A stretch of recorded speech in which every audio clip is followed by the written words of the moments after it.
Welcome to the Australian Championship. Shot up the post and in. Continue to make history. This rivalry burns as bright as ever. That is just spectacular. It's incredible. Fairy tale.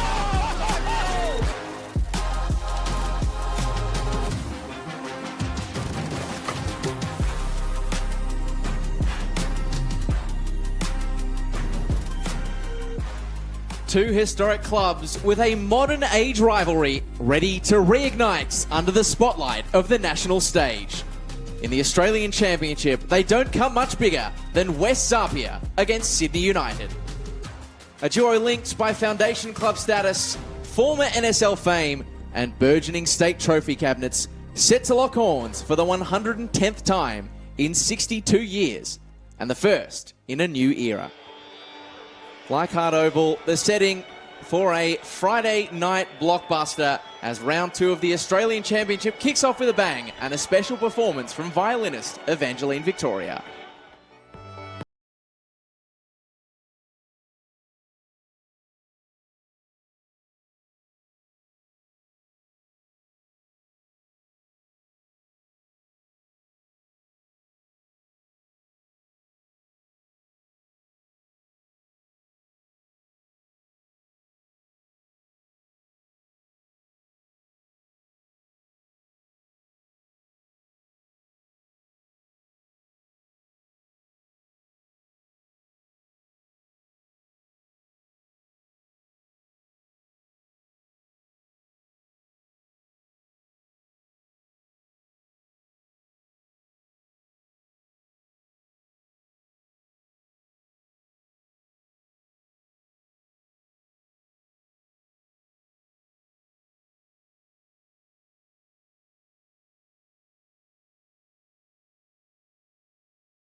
Ladies and gentlemen, one more time, the amazing Evangeline Victoria.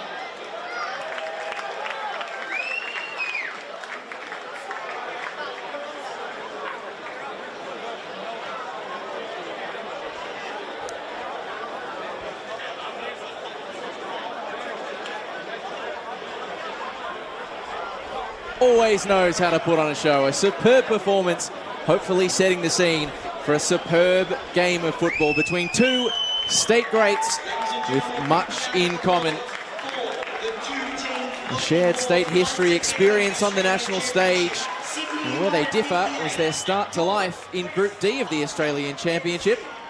Because over in Adelaide, West APIA's sexy football was on show. They topped the group after a 1-0 win against Metro Stars, and it does see them as the favourites on the live poll. If you want to cast your vote, you can scan the QR code on screen or head to australianchampionship.com.au to vote for who you think will win. The court of public opinion currently favouring APIA, and perhaps that is not least because Sydney United were slightly stuttering on the opening weekend. A 1-1 draw with Bayswater City. They're looking to rectify that tonight because we know Sydney United always turn up for the big event games like the one we have in store tonight. But they've got a stern test in the form of this West APIA side. Franco Parisi making 2 changes from that 1-0 win against the Metro Stars.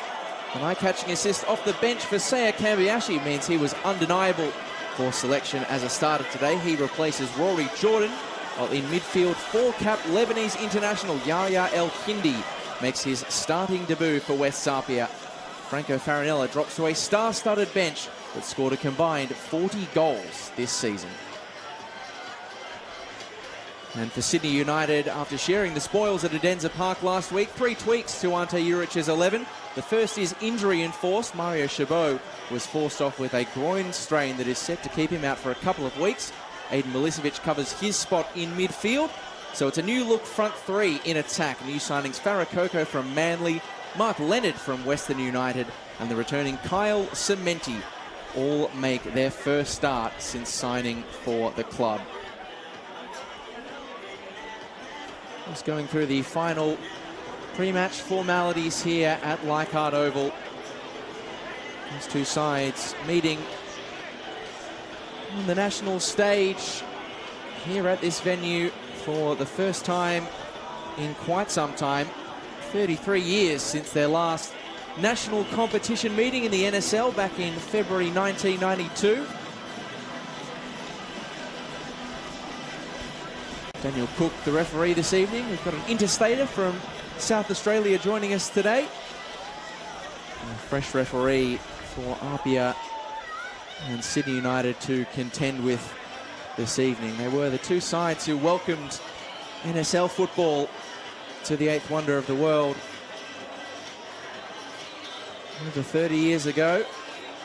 And now it is the same venue and the same two sides that will usher in its return in the Australian Championship. And we have kick-off in a matter of moments. It'll be APIA top scorer Presley Ortiz to get us underway.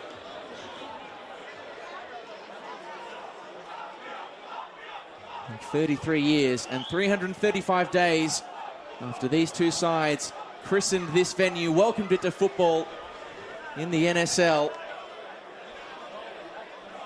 We are seconds away from welcoming it back to the national stage for a Friday night blockbuster on SBS On Demand. Pleasure to have your company if you're watching on from the comforts of home.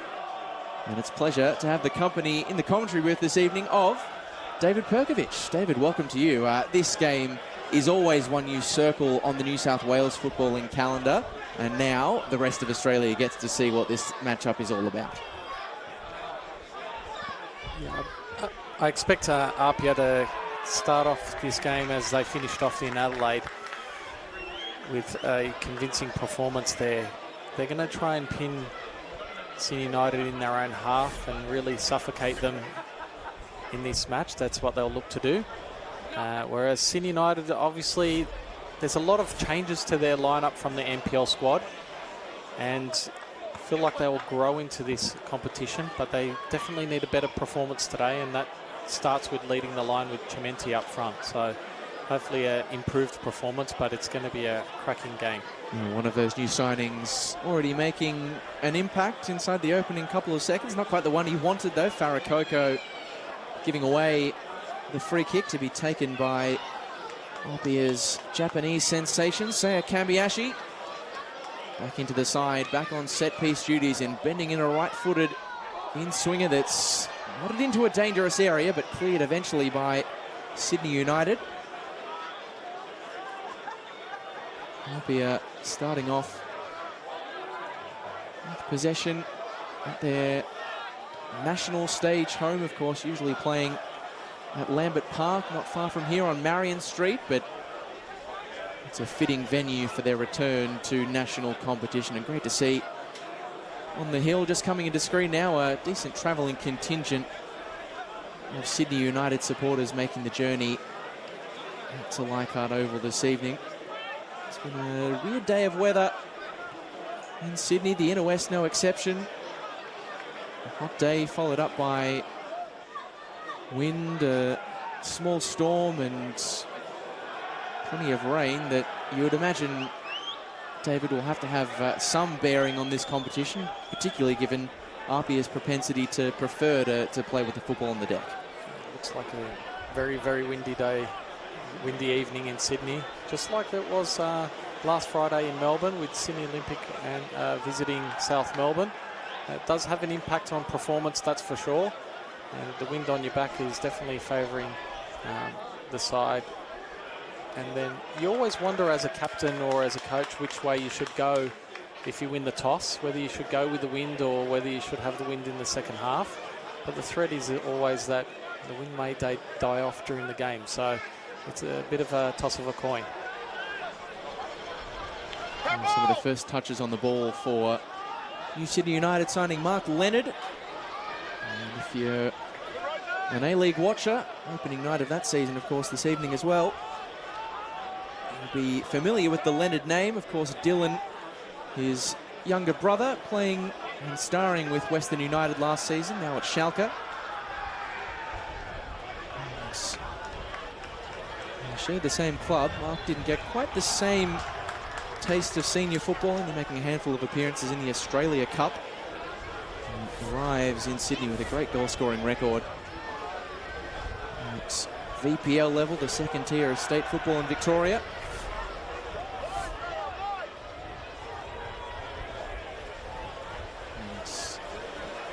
Poco, the form book, the results in week one, the performances in week one would suggest that APIA go into this one as favourites, but the recent history between these two sides would maybe tell you a different story. Sydney United 7 games undefeated against West APIA. They've won 6 of those. Why is it that Sydney United managed to be able to get the measure of APIA even though they are playing as well as they are right now? Historically, Sydney United are one of those teams, whether be in the NPL or the NSL, where they always rise to the occasion on big matches. Sometimes their focus and concentration does go a little bit lapse against the so-called weaker teams, but when you're playing the big games, the big clubs, they always rise to the occasion. So no doubt I expect a similar performance and similar attitude into tonight's fixture. Certainly are a big occasion team. If you know that better than their captain and goalkeeper tonight, the 38-year-old Vedran Janjetovic. The third oldest player in the Australian Championship this year. Still got some catching up to do on Metro Stars Fabian Barbiero at the ripe old age of 41. This is pushed out to a player on the other side of the age spectrum, Gabriel Tillo.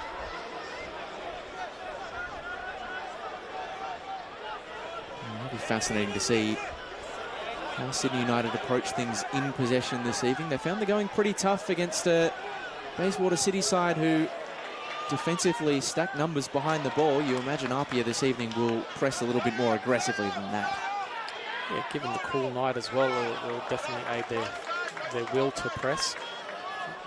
Just on Sydney United, I'm liking the potential of this left side of Bailey Rule and Farakoko. Bailey Rule being a natural right footer would generally, I would expect to make inverted runs while Farakoko hugging the touchline. So could pose some problems for Jack Stewart tracking Bailey Rule. So be interesting to see how this transpires.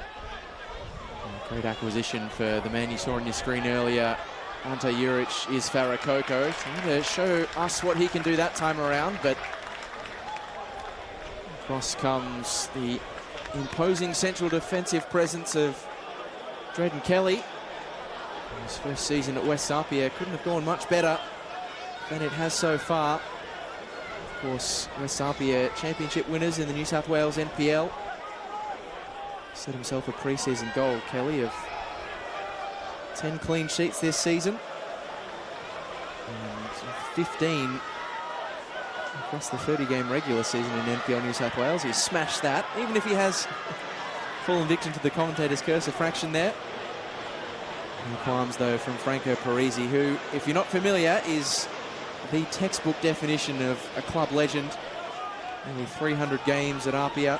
Started at the age of 9 and into his 3rd season now as West APIA manager. And in those 3 seasons, David Perkovic, trophy, trophy, trophy. It's been a pretty impressive adjustment for Franco Parisi from playing to coaching. Yeah, it's always been a tough battle for me to prepare against his sides, that's for sure. Very lucky to have a good season against him this year, but he's definitely got the wood on me on average, that's for sure. But yeah, impressive start to his coaching career over the past 3 seasons with APIA. Obviously a familiar place for him to transition into the coaching, being a player that's dominated that number 10 position for APIA for years. So his transition to coaching has been quite fantastic, and I expect he would want to go, as well as the APIA fans, go deep into this tournament.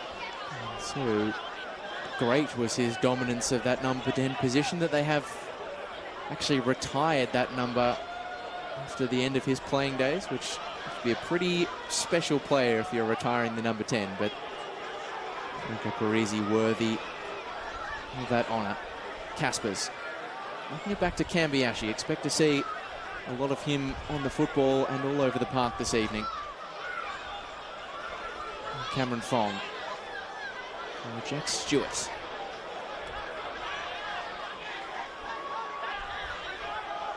Fabian Monge inside to his new midfield partner today, Yaya El Hindi.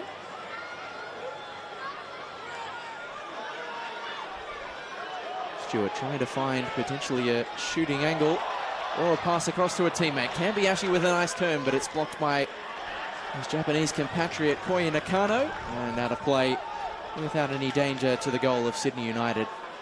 Farah Coco, one of the new signings, one of the others last week who caught the eye of a lot of Sydney United fans at Perko, was Japanese defender Koya Nakano, who's come across from the Northern Tigers in the 2nd tier of New South Wales.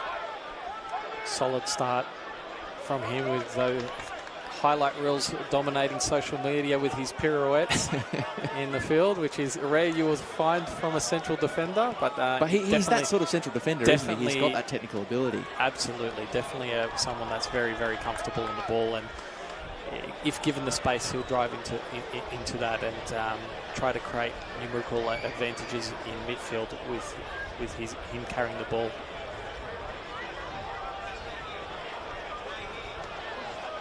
He's knocking it back to Kelly. A patient team. APIA not always rushing to string their attacks forward. Invariably, they will find their openings as through the left-hand side, and the deflection again is kind to Vedran Janjetovic.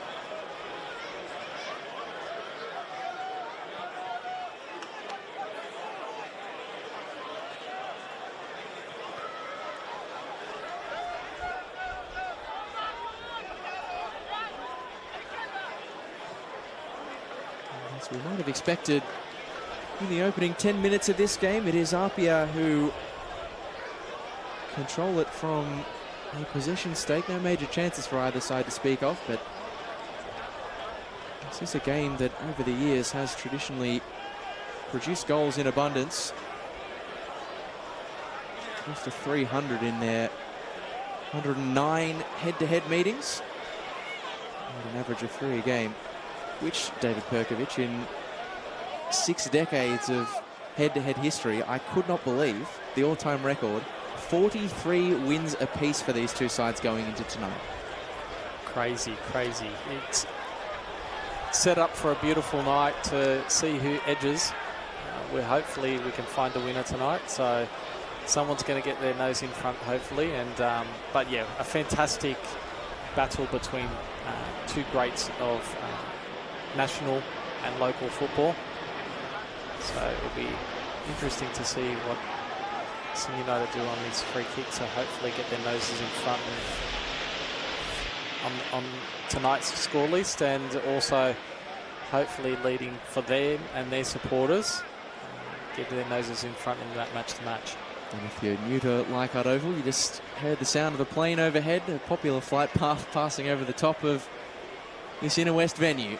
As Aiden Milicevic to set up a set-piece opportunity of promise for Sydney United. It's well-shaped, but fairly overcooked. So I'm not sure whether that one caught the wind, but certainly not the desired contact for Aiden Milicevic.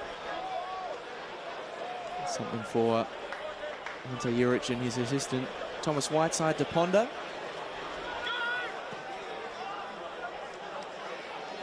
A reliable pick in the back half of this season, Aiden Milicevic.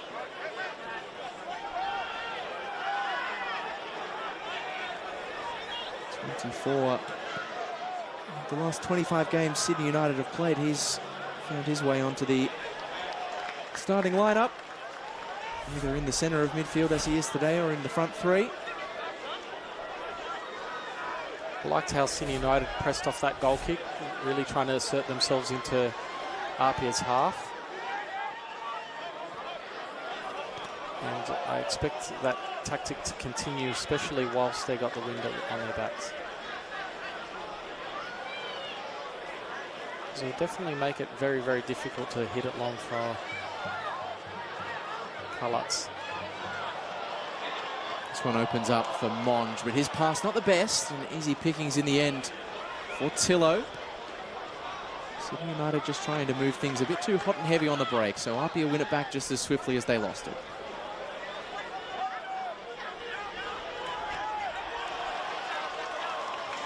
It's Dylan Rose shown where to head by Yahya El Hindi.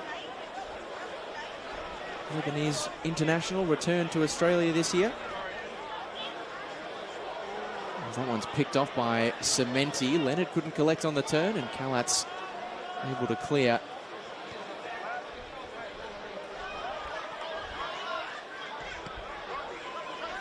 Big up and under from Nakano.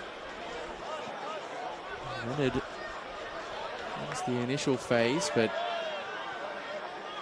once again APIA come away with the football, and this is the man who they want to have the ball at his feet. Seiya Kambiashi distributing to Presley Ortiz, who, was he collected from behind? Well, referee Daniel Cook thought otherwise. There was a heavy touch off that on approach to the box by Ortiz. Looks to keep an eye out on that. Looks as though it might have come at some personal cost for APIA's star striker. Not a player they would want to lose, even if they are blessed in attack when it comes to their substitutes.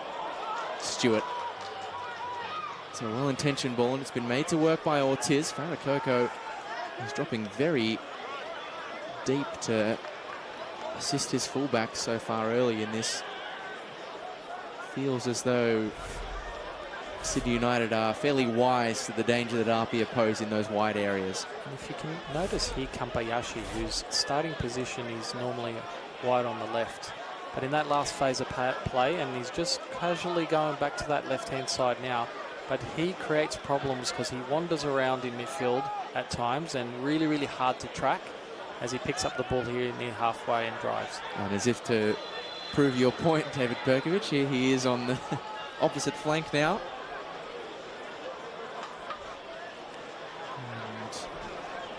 Daniel Cook just giving Aiden Milicevic a bit of a talking to. He can play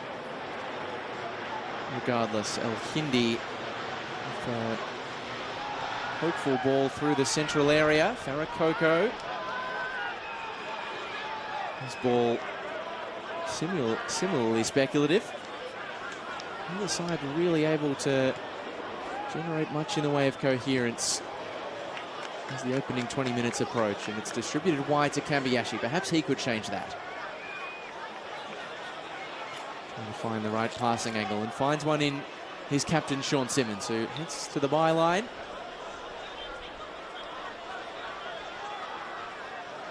Hindi. And Cameron Fong.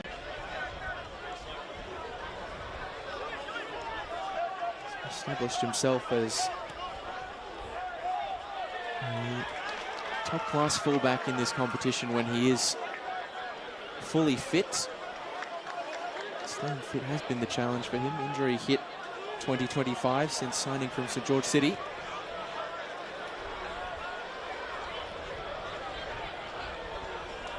It's a hot football for Kambiashi to control, and Tillo is happy to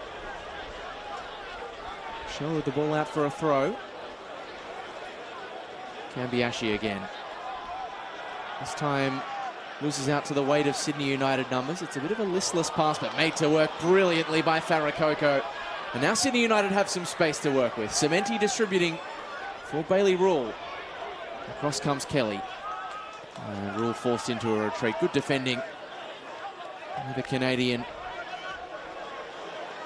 More work to do here, though. Nakano fires it to the top of the penalty area. El Hindi is in the right place at the right time. And out of nowhere, we're just getting a bit of a lift in energy in this game after a bit of a slow burn opening 15. Really nice press there by Aiden Milicevic, just coming on the blind side. Unfortunately, just loses the ball out there. It's a little bit cagey to begin with two teams not really finding their rhythm as yet. The wind might have some part to play in that.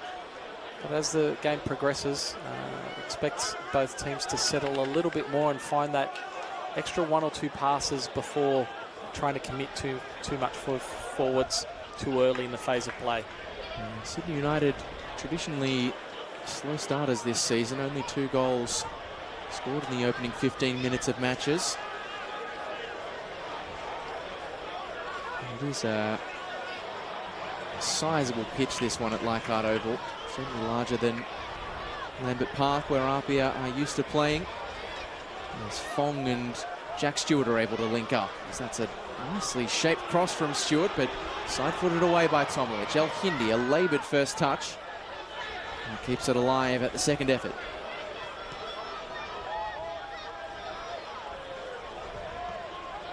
Michael Kuda marching forward out of the centre of defence. Simmons darts the eyes up, but not too much in the way of movement in that penalty area. Simmons hits the deck, and the free kick is going to go against the West APIA veteran. We talked about Franco Parisi as a living APIA legend. Simmons not far behind, but he was a bit too far behind Aiden Milicevic that time. I expect Ante Juric wanting to Sydney United, as that ball comes out from their defensive line and it gets played backwards by APIA, would like their defensive line just to step up a little bit quicker, just to assert themselves more field positioning when they're defending in their own half.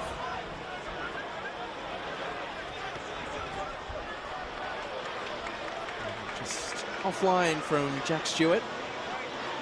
20 involved with Cameron Fong so far. And Bailey Rule, as a result, has had his fair share of work cut out for him, the Sydney United fullback.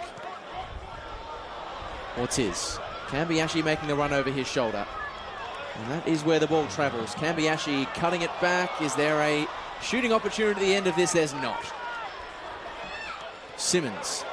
Early ball. Ortiz was lurking, but away again by Anthony Tomlich. A swing and a miss from Gabriel Tillo. And is able to just buy some time for this Sydney United defence. It's really big responsibility, Perko, on the shoulders of 17-year-old Gabriel Tillo. He's got some talented players to work against, one of whom is this man, Eddie Caspers. Floats it to the top of the box. It's past the reach of Monge. Stewart. looking to lead his defenders on a merry dance and finding Caspers.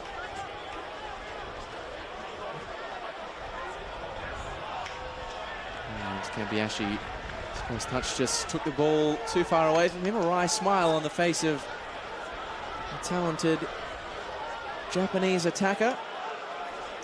Tillo's just got to be careful there with lunging in so close to the box. He's lucky he's got an experienced campaigner in Tomilic next to him. I expect him to get a word in his ear just on those lunging tackles in and around the box. Just got to be careful. And it's a poor pass though, and Ortiz has a shooting chance, but it's straight down the throat of Vedran Janjetovic, who is quick to give his back four a bit of a serve for the cheap turnover of possession. A strong challenge in midfield from Yahya El-Hindi. Advantage played by the referee. Leonard. And Drayden Kelly, lovely stuff from the defender. I wonder if Daniel Cook, the referee, might want to come back and have another look at that challenge from El-Hindi. Ball yet to go out of play, so we go on. Dylan Rose. And here's the brilliant defensive work from Drayden Kelly, just picture in picture as Rule cuts inside. The shooting angle opens up. A little deflection off the head of Kelly, and Sydney United get their first corner of the evening's play. And it comes from that cut inside from the fullback that you flagged. And there's the yellow card we flagged might be on the way. Yahya El-Hindi into the book. Yeah, I was excited about this left side of Sydney United at the get-go when I saw this lineup. Really like that Bailey Rule inverting himself there, and like I said, it's really, really hard to track those inverted runs from the fullback. Does a midfielder come across? Does a winger track inside? And it comes from Farah Coco. It's sent towards the back stick and out of play without a threat to APIA's net for now. But it will be a corner on the opposite side. So Farah Coco is going to be spared the big march across. Aiden Milicevic will take corner duties on the right-hand side of the Sydney United attack. There's the corner from which they scored against Northern Tigers in the Australia Cup to break that game open. And that's away by El-Hindi once and then twice. An emphatic boot through the ball, a big up and under. A little bit hard to attack the ball on those out swingers. But it is also equally as hard for the goalkeeper to come out and command as the ball is drifting away from him. But you do need to generate a lot of power off any finish from the head with those out swingers. Kambiashi setting a task for Ortiz, who has Koya Nakano for company. It's APIA's leading scorer who hits the tech. And the referee says all ball from Koya Nakano. Play on Sydney United, and Tillo comes forward.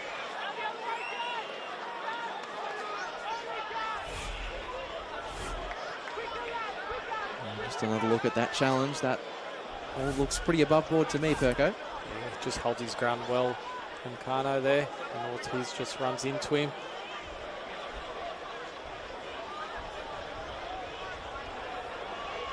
It's a heavy touch from Kelly, and his clumsiness is going to cost him here. Free kick given away at the top of the Sydney United penalty area. Mark Leonard, a 19-year-old, winning the free kick. And he hasn't put many feet wrong this evening so far, Drayden Kelly, but that one pretty cut and dry. Yeah, if I'm Arte Juric, I'll be quite pleased with the start of this game for Sydney United. Having said that, they do have the wind at the back, and he would want to go into half-time with a lead to defend going into the wind in that second half. So hopefully for Sydney United and Sydney United fans, that they can convert from this set piece. Well, who else would Sydney United fans want over this dead ball than their reigning player of the season, Carlos de Oliveira? He opened their accounts last week from the penalty spot in the second half against Bayswater City. He'll have to bring the best out of himself here. It is Carlos de Oliveira who goes low this time, trying to catch out Ollie Kalatz, but well wide in the end. Have to get up. If this season is any evidence, well, last season, Sydney United fans would know it very well. You have to get up pretty early to fool a keeper the quality of Ollie Cowats. Yeah, be on top of his guard, being a former United player himself. He would want to put in a good performance today. He made over 100 saves for Sydney United last year. His return to Australia, of course, the son of the Socceroos gun, Zelko. Here he is collecting the ball. And I feel like it's one of the underrated elements of this new Australian Championship. We see the opportunities it gives to players to be under the national spotlight, young players to come through. But we've passed enough generations from the previous national competition for some of these clubs that we're seeing the next generation of those names come through. And Ollie Cowats, I talked about that game in the NSL where APIA and Sydney United played the first NSL game here at Leichhardt Oval. His dad started that day. And now here he is. Different side of the equation, but on the same field doing the same sort of thing. The beauty of football. A lovely ball over the top. Fong in space, cuts it inside. Presley Ortiz! Superb finish from West APIA's star striker.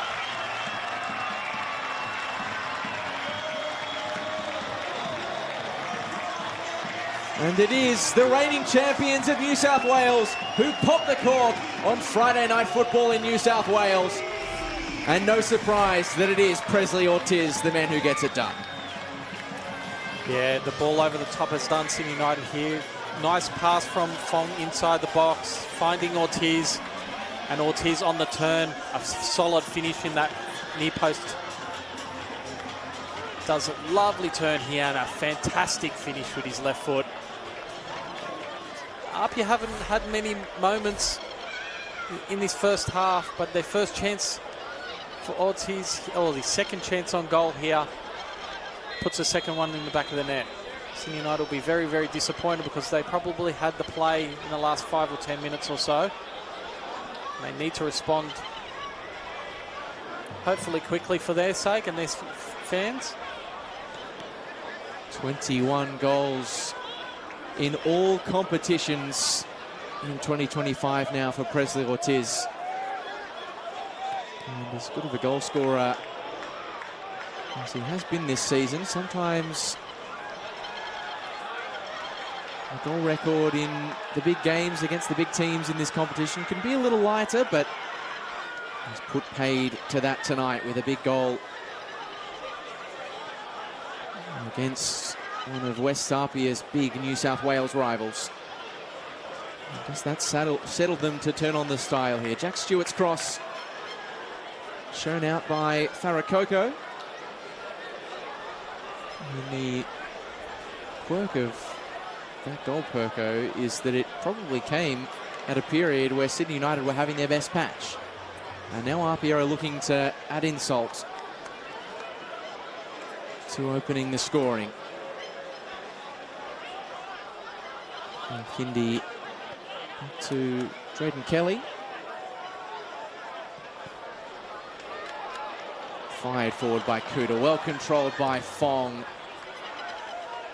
Bailey Rule doing his defensive duties once and then again.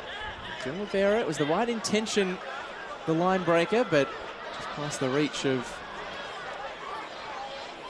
Mark Leonard.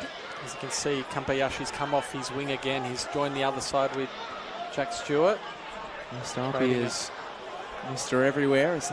Just falls under the feet of Ortiz, but that can be the cruel irony of football sometimes, Perko. Sydney United look like they've finally taken a grip of the game. APIA go up the other end and open the scoring in 3 passes. Yeah, moments football, you got to take your chances. Ortiz learned from his first one that he probably should have done better, and he got his second chance and buried the back of the net. So Sydney United did have the balance of play leading up to that goal. Didn't create a whole lot. They do look a little bit more dangerous than their last game, that's for sure. They've totally freshened up that attack. Every player in the front 3 today is one who didn't start last week. Drayden Kelly so far has made their life very hard. And it's an important goal for APIA because I mentioned that Sydney United have been their bogey side of recent times. Without a win against this team since 2023, as Ortiz goes for a speculator. And I guess, Perko, when you're hot, you're hot. You've got to try it after just scoring the opening goal. Yeah, Sydney United starting to sit on the box a little bit too much when defending in their own half. They need to really compress that space a little bit better and not invite so much pressure. The defensive line need to come out a lot quicker than what they have been. Monge trying to harass and harangue Koya Nakano, who backheels it in defence to his teammate Bailey Rule. This press is making life really difficult for Sydney United, and the pressure pays. Stewart flicking it inside to Kamiyashi, whose little stab couldn't find the feet of Eddie Kaspers. 971 days they are, West APIA, without a win against Sydney United.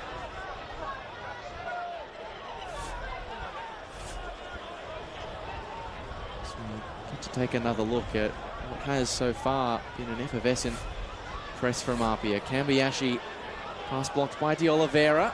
Used to get in a bit of a tangle. De Oliveira's got more defending to do as Kaspers gets on the charge and wins a corner for the hosts. Franco Parisi, he's not showing it on his face, but I can imagine he'll be relatively pleased with what he's seen in the last few minutes. Just got a little smirk there. I don't know if someone said something off the The sideline, full smiles for full time. or whether he's seen something that he likes on the pitch. But he should be pleased with APIA start against the win, winning 1-0. Starting to really turn the screws a little bit on this Sydney United defence. They've become, in the back end of this season, a real threat from set pieces and corners like this. As Kamiyashi curls it in, kept alive by Kuda. Kelly's there, and Kelly's on the score sheet. A defender in form in front of goals.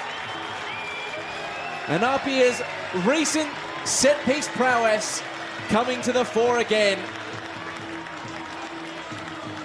as the hosts double their money and are looking very pretty just after the opening half-hour mark at Leichhardt Oval.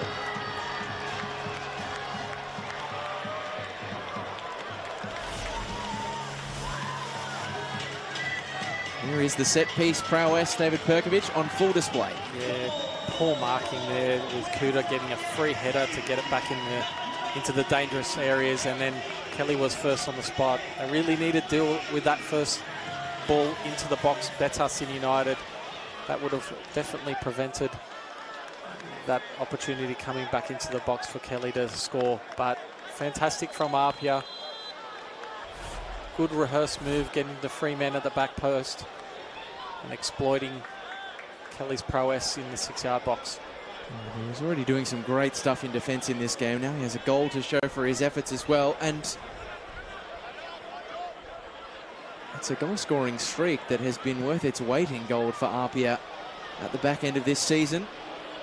Kelly having now scored 3 and 4, and crucially, one of those coming in the preliminary final against Marconi, the grand final match winner against Rockdale, and now a nice insurance policy on the national stage against Sydney United. Kamiyashi twisting and turning. Back to Monge. You wonder if a 2-goal buffer could allow APIA to really turn on the style there. Certainly committing numbers forward to suggest they want more. Well, won back that time by Cameron Fong.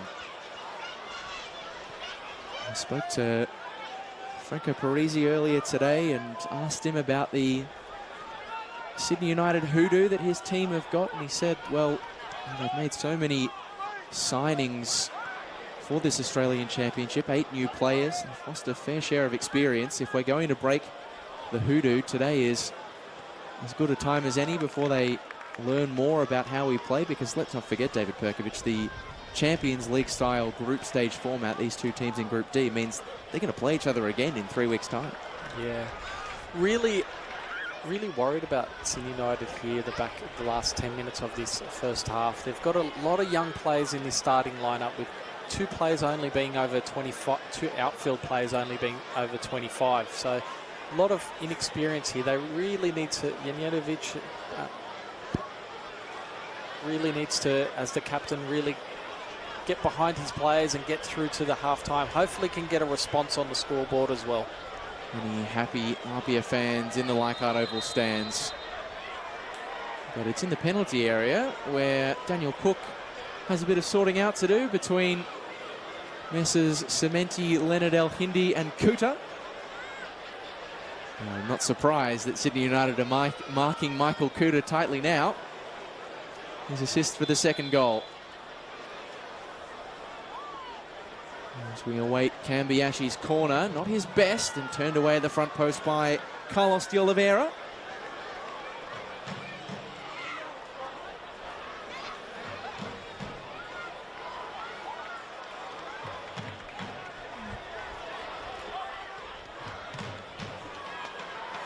Searching ball for Cambiashi.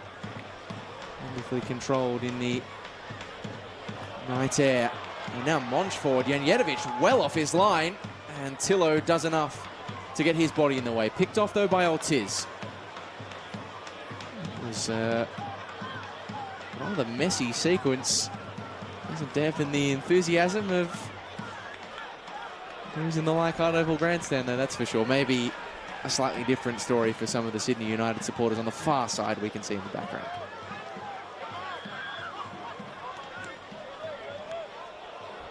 Is that deflection going to break the way of Mark Leonard? No. Kelly in the way again, the goal-scoring defender.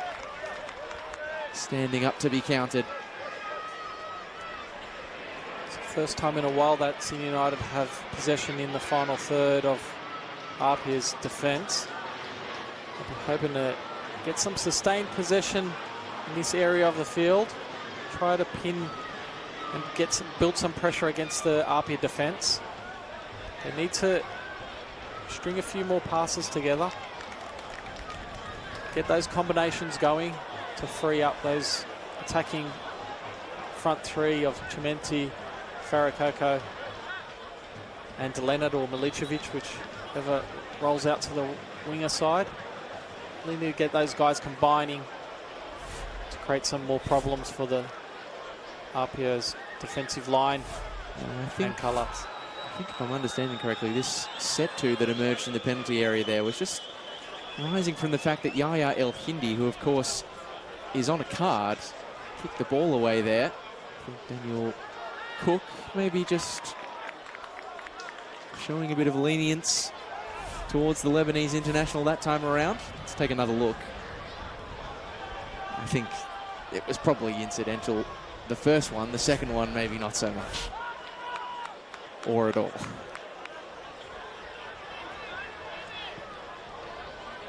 A little bit of cheekiness there from El-Hindi. He's got to be careful being on a yellow card. He would know better. His experience playing abroad. I expect better from him in those moments, because a second yellow there would have definitely changed the game. Yeah. Some would say it's too early to think about game management tactics like that. Others might say it's never too early to think about game management. Especially when you're on a yellow card. Yeah. Well intercepted by Rose in the Sydney United midfield. De Oliveira poking it forward for Cementi. This is better from Sydney United. Just a heavy touch at the top of the penalty area. The thing I liked about that attack is how close together the Sydney United players were. That's when the combination play can really come to fruition. Last pass wasn't there, but they need to create more moments like that to really trouble Kalatsa's goal.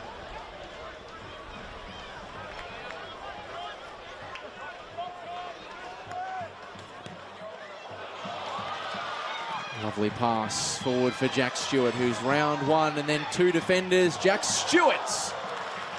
Well saved in the end by Vedran Janjetovic, not just to get hands to it, but to keep it in those hands.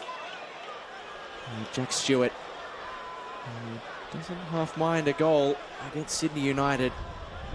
He's never going to pass up an opening like that. It's a good forward run by Aiden Milicevic there. From midfield, the left back has got dragged out in Simmons following Leonard, which allowed that space to be penetrated from Milicevic. Need to see more of those penetrating runs from the Sydney United midfield. Big up and under cross that Ollie Kalatz is far too happy to watch sail over the top of his net by his former side.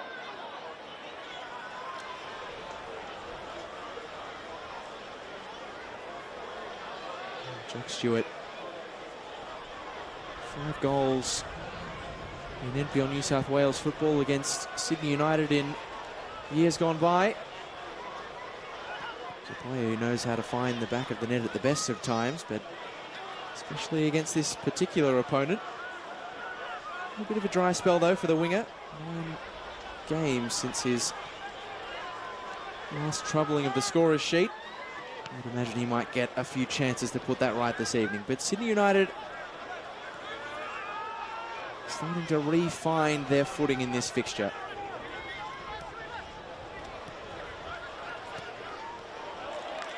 Can't ignore the context of their lead into this championship campaign. No less than 8 new faces coming in. The captain unavailable. 10-year star striker leaving the club before the championship.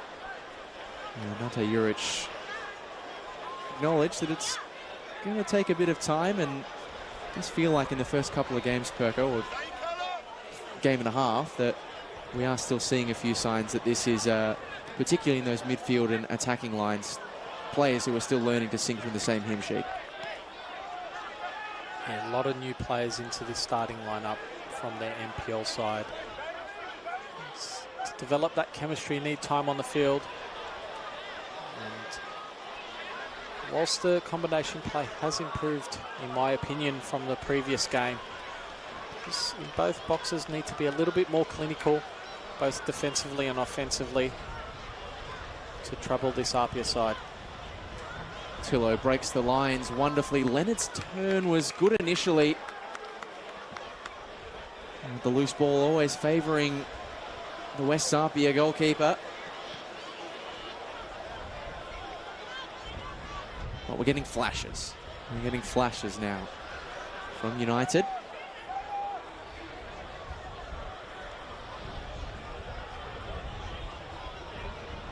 Picked off by Kambiashi. Marco Gabriel Tillo was full-blooded in his commitment to win back the ball. I'm sure that Sydney United fans will be very pleased with that.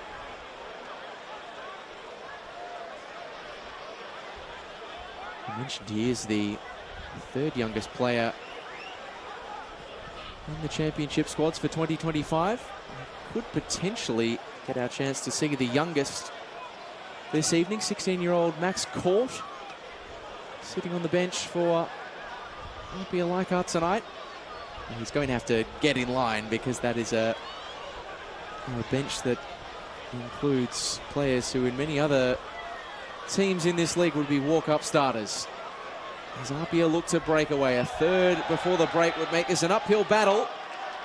And now it's going to be an uphill battle for Carlos de Oliveira, walking the tightrope of a yellow card for what remains of this game.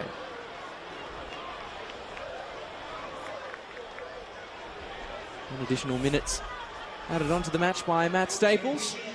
So we'll have another look at the breakaway that led to what would probably be fair to describe as maybe a tactical foul from de Oliveira. I'm not really sure if he needed to do that. It looked like the defensive line was just about to approach as Ortiz was approaching the 18-yard box. It's not like they were outnumbered or anything like that, but given that it's almost half-time, definitely didn't want to go 3 down into the half-time break, so I can somewhat understand, but the 2 centre-backs were present. Kambiashi leaves it for Simmons! Oh my word! A West APIA legend makes headlines with a cracker in his beloved club's return to the national stage at home. What a goal from Sean Simmons. from 30 yards, blasts it past veteran Janjetovic. And the Australian Championship, well, it's had no shortage of cracker goals so far. And Sean Simmons is the latest to add his effort to the list. What a strike from the APIA veteran. Might be 32 years of age. And whilst he's into his 30s, that class of striking a ball will never leave. And what a note upon which to end the opening half, where everything is coming up West APIA at Leichhardt Oval so far. They've returned to the national competition at home. Couldn't be going much better. Sean Simmons scores the pick of the bunch from the first half's proceedings. It's APIA sitting pretty at the halftime break. West APIA 3, Sydney United 0.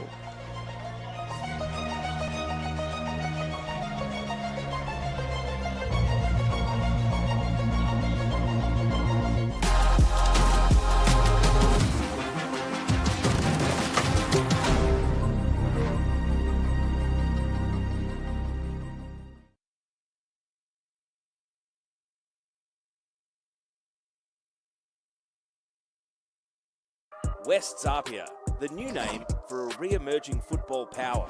But what's the story behind it? APIA is synonymous with the Inner West, from Lambert Park to Leichhardt Oval. When they get a shot on the national stage, these guys win. From an NSL championship in the 80s to cup sets in the 21st century. APIAs are arguably the best of them. Diaz spots Margos off his line.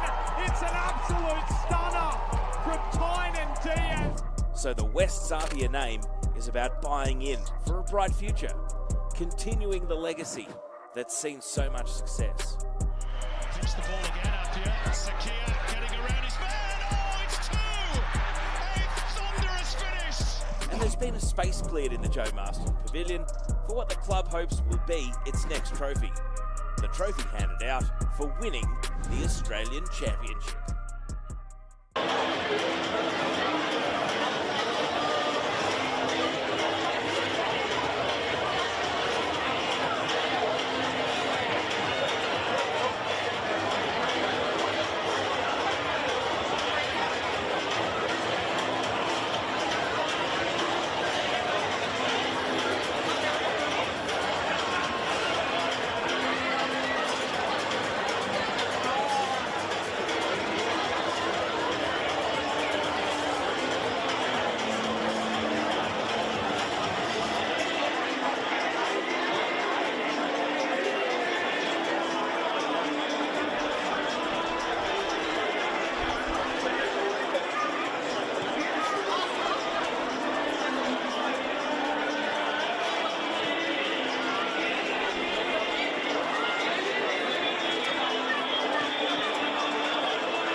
Well, West APIA, they have waited a long time for a day like this. A return to the national competition that could not possibly be going any better than it is so far. The fans up and about in the Leichhardt Oval grandstand and their team swashbuckling on the score sheet. David Perkovic, they are 3-0 up at the halftime break and they have turned on the style. They certainly have, but still feel like they've got a couple more gears to go, to be honest, APIA. They've really capitalised on their opportunities, that's for sure. And running against the wind, you'd think it would be a little bit more difficult for them, but every time they've attacked that Sydney United goal, they look threatening. They absolutely have. It was Presley Ortiz who popped the cork on a swashbuckling first half display from APIA, a 21st goal in all competitions for him. And the scoring didn't end there. Drayden Kelly taking full advantage of APIA's set-piece prowess.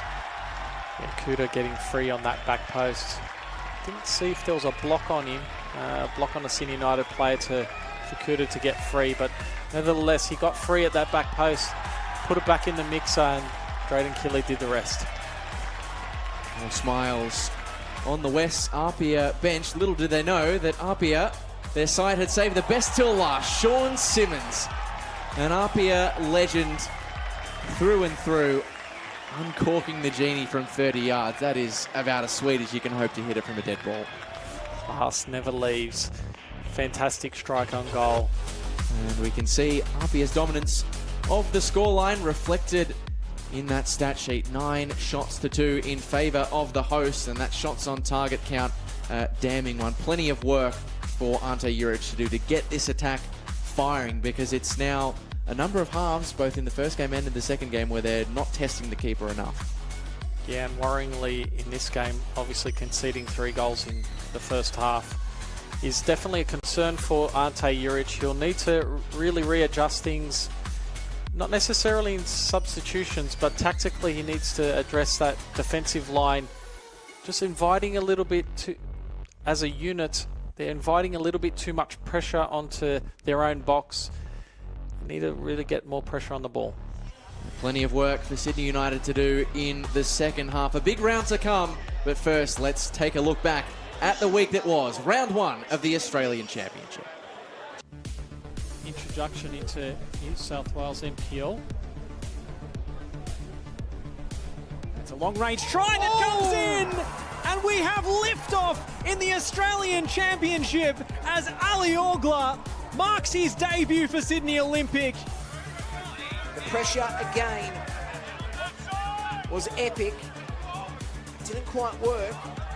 And again, it's Wollongong with an effort. Oh! That is amazing. They've found the gap, and who else but Lesiotis gets them out of trouble. Flowing forward here, the Burgers. Theodoropoulos! Brilliant! The opening goal arrives. Trained with Hajduk Split. Good experience for him as Avondale in the attacking third. Amir Abdullah freeing that left foot, looking for Fornaroli. And Bruno has arrived in the Australian Championship. The Sydney United supporters in no hurry to restore the ball. We've got a multi-ball situation as it's lofted in, and oh my goodness! Oh my goodness! Sano gets to the byline, cuts it back. Murray taken down. Penalty given. Morton City for the win. Seita Murray buries it past Luis Alvarez. And for the 3rd time today, Morton City hit the front. Yeah, I think as long as there's just a... Football's back home. It'd be great to be on SBS again. It's going to definitely give the Australian Championship a massive, massive platform. You're not just showcasing yourself on YouTube or anything anymore. It's SBS, it's massive. It's great that it's going to be live free there. It's great exposure. Every player want to be in TV, and I think that's really good for the people in Australia. Now I can tell all my siblings I just tell them to turn on SBS and watch me there. It's the best thing to happen to football in Australia in a very long time. It's integral to all these clubs and fans and players to have the games broadcasted live. That's where you want to be on free-to-air. It's SBS. Everyone watches it. To have football back on, I guess, the main stage of where it all started, it's exciting. It's a great opportunity for the whole of Australia to watch. You never know what's going to happen. We just hope that we can do this code proud. For every football lover in Australia, you know, when you hear the SBS, you think about football. I grew up with watching the World Game on SBS. On Sunday from first thing in the morning. All day football. I was an avid follower of the Captain Socceroo, Johnny Warren. Craig Foster, Les Murray days, you can't forget it. All the iconic moments in football have been on SBS. SBS was the home of football, so it's great that we're back there.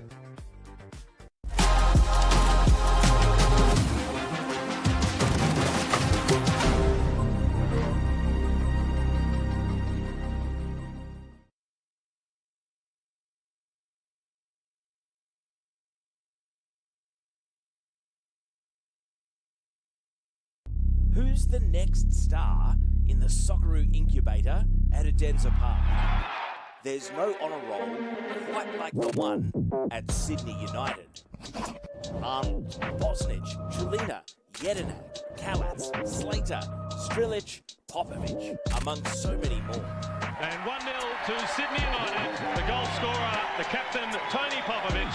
But as proud as the past is at Sydney United, don't overlook a modern power. Twice they won the NPL National Finals, and they were the first NPL team to make an Australia Cup final. Roberts, again, it's clever play. Shafiro! Oh, what a goal! Sydney United are into the final. No club might be better informed of what it will take to win the Australian Championship.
Well, going into this evening's Australian Championship action, West APIA had a 971-day Sydney United hoodoo hanging over their heads.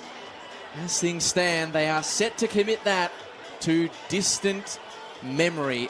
Franco Parisi, their head coach, went into this competition promising sexy football, and 45 minutes of sexy football is what we got. 3-0 Sydney United lead, and despite their commanding scoreline, there is still 39% of the population holding out hope for a big Sydney United comeback in the second half, of course. If you want to cast your vote on who you think will win, you can scan the QR code on screen or head to AustralianChampionship.com Ante Juric doesn't necessarily have the face of a man who the public think his side are a 39% favourite, but we know that Sydney United can rise to big game occasions, and they will need a big game performance in this second half if they're going to pull off a comeback. And they have made a first half or a half-time change in their efforts to do that. Marko Arambasic onto the field as I welcome back to the comms box David Perkovic. David, a lot to dissect from that first half. APIA, they've been revered in New South Wales as an attacking team, and now with set pieces, great striking play, and a worldie of a free kick from Sean Simmons, they are showing the rest of Australia what they can do. Absolutely clinical. APIA has been in that first half. All the work has to come down to Ante Juric and his men on getting a response from his team. Maybe not to be able to potentially win the game, but they need to take some confidence from the game going into their next fixture. APIA, on the other hand, their biggest threat is their own complacency. They were against the wind in the first half, got 3 goals, and you just don't want to rest on your laurels, because that's how you invite pressure, and moments can change games. Sydney United can get an early goal, definitely can change the course of this match. What do you make of that half-time substitution? Of course, Ante Juric going back on what he decided pre-game. He obviously swapped Kyle Cementi in for Marko Arambasic, a player who you formerly coached, and now Arambasic at half-time has come on for Cementi. What do you think of that change? Yeah, lots of that first half, Sydney United were camped in their own box, so felt like, no doubt, Ante Juric has felt like they needed someone to hit, and Arambasic has definitely got a presence as a number 9, whereas Cementi is a very different type of number 9. He's more elusive player that can get in between lines and get in behind. Whereas Marko, whilst he can still get in behind as well, make those runs in behind, he's also a target man where you can look to hit him and then get players working off him. So I guess that's what's going on in Ante Juric's head at a half-time, and that's what he feels like his side needs. Lovely flick by Kambiashi. Oh, goodness gracious. Fantastic play from the Japanese midfielder. I just can't pick out a teammate at the end of it. Always, you don't have to wait long to see a flash of Seiya Kambiashi's quality. So I hope that he hasn't fallen victim to the commentator's curse there, because he looked a little ginger after that coming together. Lovely pass through the lines from Simmons to find Monge, who isn't quite able to retrieve possession for the hosts. And that one dipped at an awkward height for Kelly, who's under pressure from Sydney United players in every direction. It's an example of what Marko can do. He can use his physical presence to create a little bit of a challenge for those central defenders in winning the initial ball cleanly, and then subsequently clear their lines. Ante Juric not alone in making a change at the break. We've seen Franco Farinella come on in midfield for Yaya El Hindi, who of course picked up that very early yellow card. Again, an embarrassment of riches for Franco Parisi. As on comes Franco Farinella, who's no slouch in midfield. Yeah, that's He's been a regular starter too. It's really a no-brainer from Franco Parisi. With a 3-0 scoreline ahead, there's no real risk needed to keep Yaya El Hindi on, whilst a clumsy challenge or a decision like he did in the first half where he kicked the ball away and was lucky to evade another yellow card. One of those moments again could really change the way this game goes for the rest of this match. So taking him off gives them a little bit of breathing space.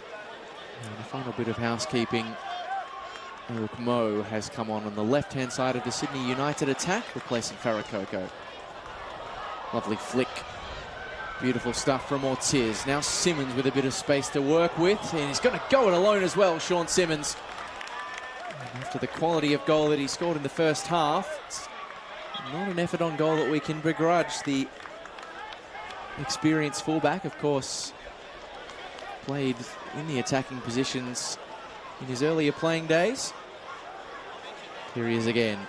Simmons, cutback block by De Oliveira, cleared away by Milicevic. Fong wide for Jack Stewart. It was put nicely that time by Bailey Rule. It's been an entertaining battle in this game. Big deflection on the cross and out of play for a West APIA corner. This will be a dangerous situation. Let's have another look at that Simmons chance. It was a tight angle. It was a low percentage shot, but Shawnee Simmons, he can have a few of those, I think. Absolutely. What's concerning from a Sydney United perspective is that left wing back getting himself free into the box whilst the angle was tight. I can't imagine we'll be too happy with that.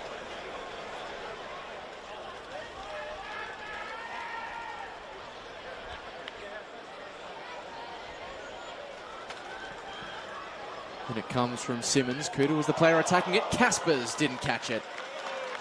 He's corkscrewing away from goal. The effort from the 22-year-old.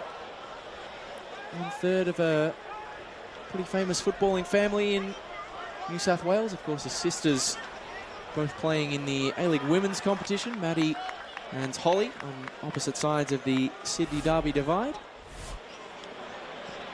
Take another look at a decently shaped corner and just came off the outside of the boot, that one. There wasn't convincing defending there from Sydney United from that corner. It wasn't a strong headed away out of the box. And then that second phase attempt from APIA. Fong, the marauding fullback, trying to find his way to a penalty area opening, as that is a hopeful drive from distance, and Kalatz happy to watch it all the way out of play off the boot of Marko Aaron Basic. They're going to come back in this game, Sydney United. It is the kind of worldy effort, of course one went against them last week, that they need to pull off to give them some belief. The news is there's still plenty of games left in the group stage, of course. This is just 2 of 6 tonight. Early ball finds Farinella in space, and Ortiz probably not expecting that one to drop at his lap. But a great position taken up. That third man run from Franco Farinella into the box. Once again, APIA finding their way into this second half, really asserting themselves really early into this second half, which Franco Parisi will be pleased about. They're not resting on their laurels. Ortiz, open pasture, arrives for him, but can only direct his shot directly to Vedran Janjetovic. Already got the beating of him once in the first half. Second time this season, scored when they met at the back end of the NPL New South Wales campaign. That one a 2-2 draw that, suffice it to say, is panning out so far very differently to this game.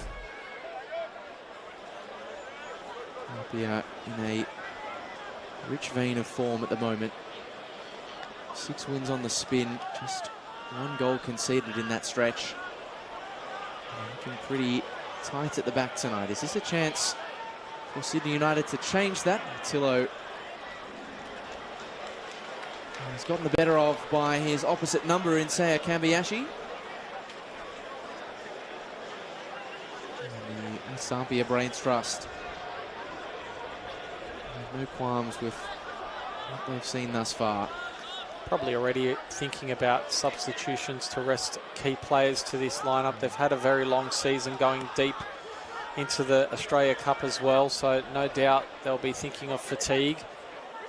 And given their comfortable lead at this point in time, they're already starting to plan potential changes.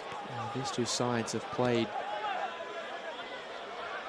as many games or more games than just about any NPL side in the country.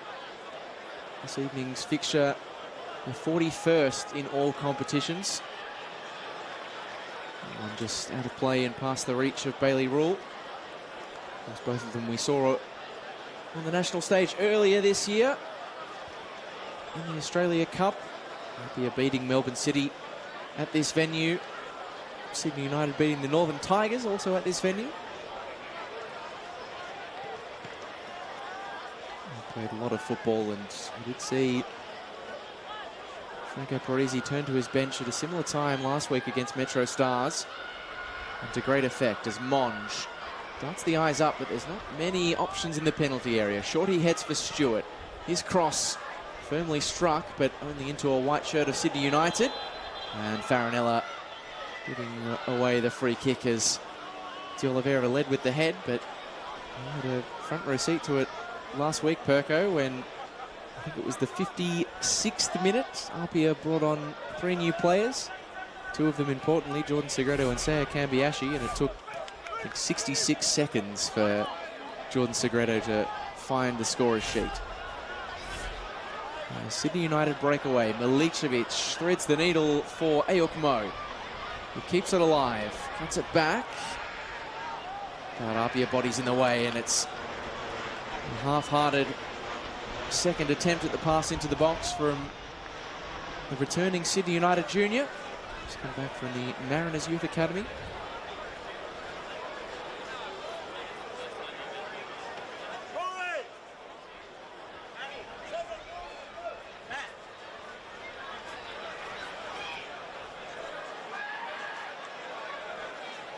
It's lofted in, but no one home. The second ball might sit up for De Oliveira. It's blocked by Kelly. Sydney United have still got a player on the deck. Daniel Cook allowing play to go on. I wonder if Sydney United might put the ball out themselves here. Dylan Rose will do exactly that so that Aiden Milicevic can receive attention, and well, a little light on in defence at the moment, Sydney United, but given they lost Mario Chabot to injury last week, Aiden Milicevic is currently replacing him, not the kind of player that they would want to lose, but the activity on the bench suggests that that is exactly what might be happening. Milicevic getting some attention to, looks like the ankle area.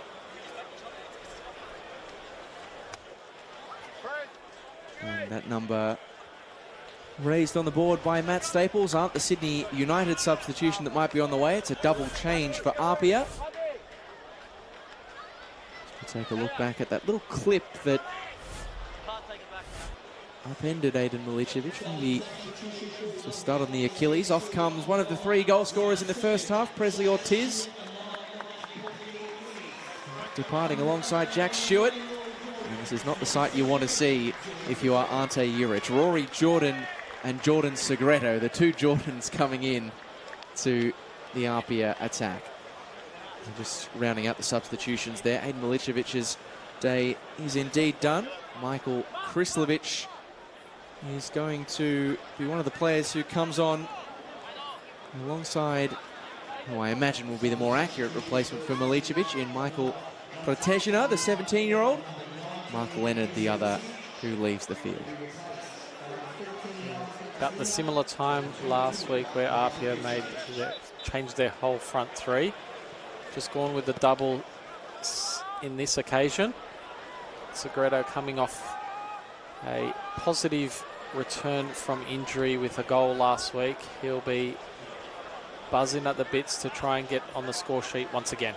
And the race is on for Jordan Segredo if he wants to beat his effort of scoring in 66 seconds off the bench last week. The winner against Metro Stars. So he made his injury comeback. And for the first time in 118 days.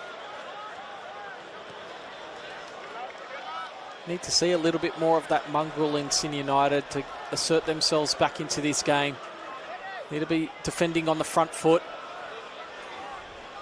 Well, it's a club from whom the fans demand so much. They turn out for the big games and they live for the big occasions, but they want success and they want victory around the clock. And when their teams fall short, they are not shy in letting their beloved club know. Being a Sydney United junior and youth player myself back in the day, a long time ago now, but yeah, growing up in the stands of the Sydney United Sports Centre. Their fans won't be quiet when they're not happy, that's for sure. But I'm hoping these couple of changes can get them assert themselves back into this game. It's a feeling that both managers this evening would know well.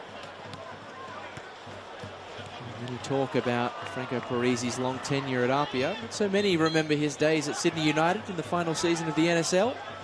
But he did play there along with Sydney Olympic and a couple of A-League clubs as well. Ante Juric ended his career at Adenza Park as a player. Also spent time at APIA. Monge.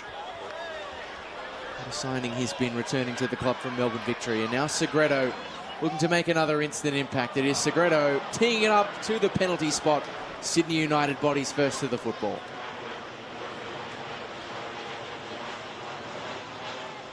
Fong just assessing his options. Monge.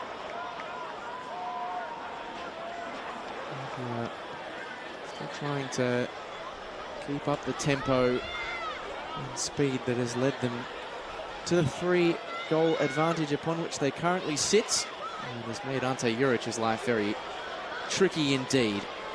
What I would like to see from Sydney United from a defensive standpoint in this second half is just what you saw from Aaron Basic there, just those little sideway passes or those little backward passes from APIA, just triggering a little bit of a change of mentality from Sydney United, stepping on, and if it's close enough to initiate a press.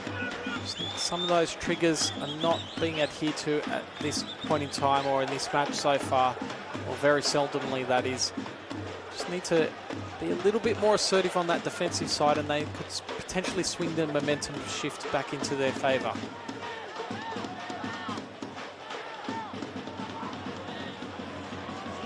Not the first side to find difficulty keeping APIA at bay this season. They've scored 113 goals now this year across all competitions. It's just a remarkable feat. Most of any side in New South Wales.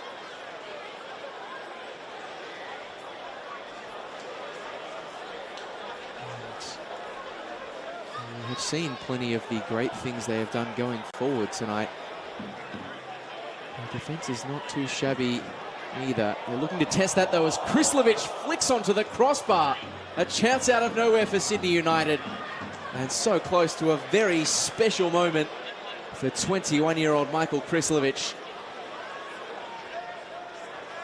Comes to Nord in the end, but that's the kind of unsurprising run that Sydney United want to see more of.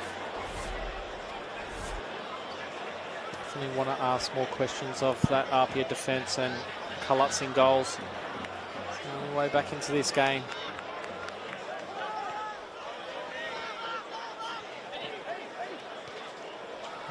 Krislovic, one of a number of Sydney United juniors who returned back to the club in the Australian Championship transfer window, as Rory Jordan is muscled off the ball by Michael Protezina. A great story this year, the debut of the 17-year-old. Scored his first goal earlier this year at Christie Park. I won't mention the opponent, David Perkovic, as Segredo cuts inside. Was he legged? The answer, no, in the eyes of the referee, Daniel Cook. It's a good goal too. One of his two this season for the teenager. And already Jordan Segredo is making himself a real handful for the Sydney United defence to deal with. So too Aaron Basic that time for the West APIA backline. Krislovic stepping inside Simmons, finding a nice ball to Protezina, but not for the first time tonight. In comes Drayden Kelly to break all the promise up. Pushed forward by Nakano. Good rise again, and Kalatz able to gather off the head of Aaron Basic. Kalatz having to do a little bit more work in the last 5 minutes or so. Sydney United, if they want to get back into this game, need to respond on the scoreline sooner rather than later to give themselves a chance to chance to create enough chances to get back into this game. We talked about Kalats as being part of the new generation of famous names as Sydney United win a corner. He's joined at that end of the field by a couple more. Marko Arambasic, of course, the son of Zlatko, who played for both Sydney United and APIA. Don Costanzo getting ready to come on for his new side, having signed from Marconi. And Michael Krislovic, his dad, a legendary striker at Sydney United, over 100 games for the club. Scored at Leichhardt Oval against APIA as the corner comes in. And it is one of those second-generation players that's able to repel. Kalats punching away. Protezina. Decent run from the teenager. Good cross as well. And Good defending by Kelly there. Not able to turn it in to the net because of the man you just mentioned, Drayden Kelly. But how about the run from Protezina as well? A nice little mazy run into the box, turning Sean Simmons inside out in the box there, getting himself enough space to put that ball into the box. It was a nice run by Aaron Basic, but Kelly was equal to it. More changes on the way for Franco Parisi. The big guns off the bench keep coming. Dom Costanzo, the marquee signing from Marconi, onto the field alongside one of the NPL New South Wales premier super subs in Alex Denmead. 12 goals this season, 11 of them coming off the pine. And if that doesn't tell you how blessed APIA are with their secondary options, David Perkovic, that most of these players who have come on for them tonight would probably be walking into other NPL teams. Other Australian Championship teams, for that matter. Alex Denmead has definitely got some pace and some strength with some quality as well. Obviously very deadly in his finishing. One's coughed up by Costanzo. Aaron Basic twisting and turning and slipping into the path of Protezina. Just losing out to the weight of numbers that time. Costanzo tracking back to atone for his earlier turnover. Did really lack a little bit of support there, Protezina. Just like in that first half, in that moment towards the tail end, where Sydney United got many numbers in and around the ball player, allowed that combination play. Just can't leave that ball player too isolated to do it all himself. Nakano gallivanting forward. We saw him do this to greater effect last week against Bayswater when he was launching pirouettes on the Edensor Park Astro.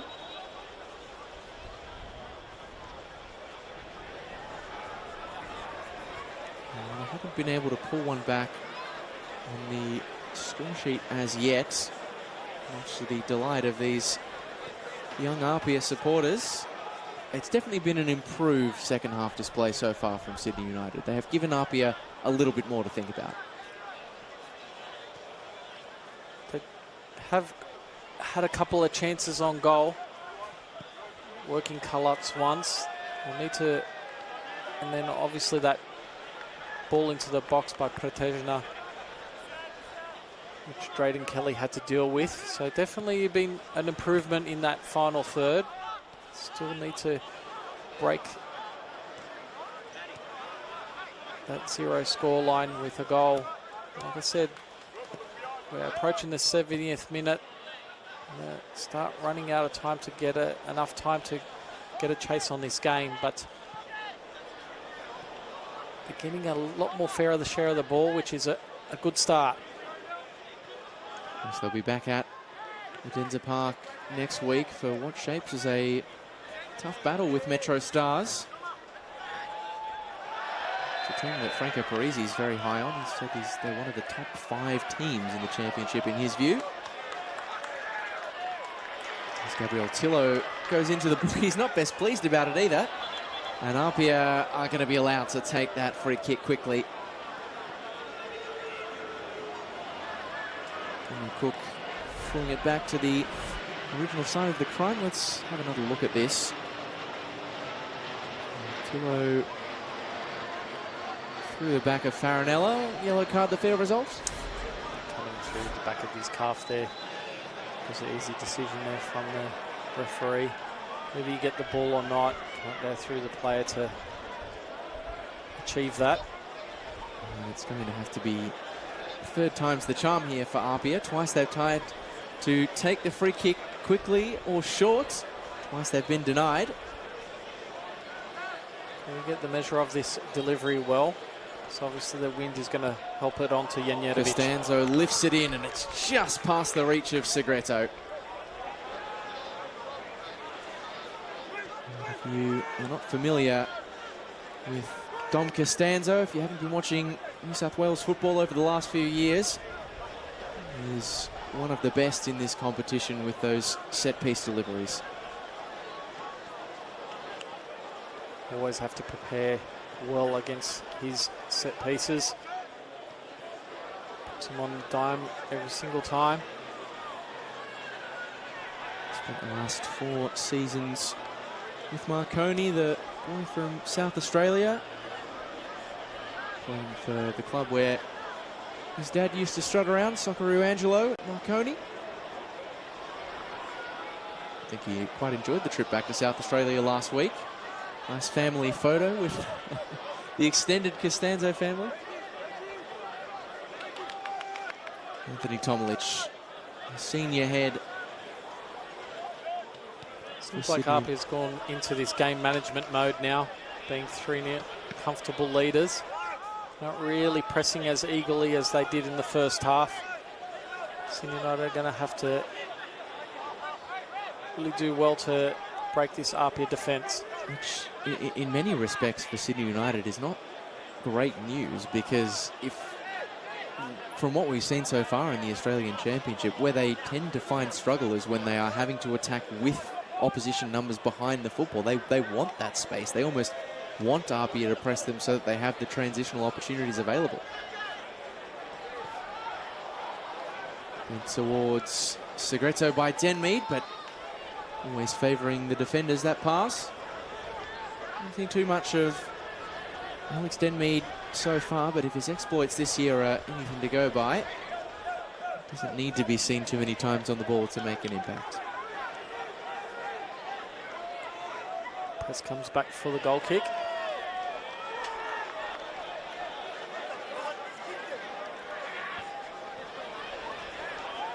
Not sure if that decision on the throwing was correct, but certainly split opinions. They got something to defend here.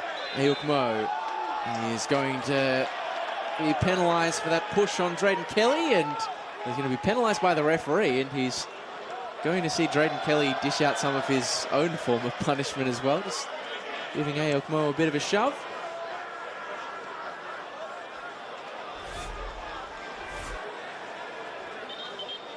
It was light, but hands in the back like that are always going to make it a pretty easy job for the ref.